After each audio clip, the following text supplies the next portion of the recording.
دائما مطبخنا الشامي متنوع. اليوم طبختي هي يقطين. مثل ما شايفين قطعته وقليته، وهون قليت اللحمة، وهون جهزت نص كيلو لبن، ونفس عيار اللبن حطيت مي مع معلقة نشا. وأنا ما بحب استخدم بهاي المرحلة الخلاط، بحب المنخلة.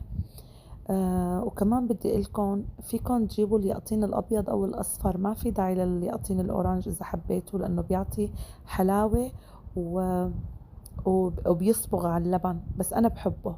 المهم هلأ هون بعد ما عملنا اللبن جهزناه، هون مع التحريك المستمر بنحطه على النار وبنركز ملحه. وكمان اليقطين فيكن تفوروه إذا مالكن حابين يصبغ على اللبن، بس أنا ما بحب يعني ما بحب فوره، بحب طعمة اليقطين نفسها.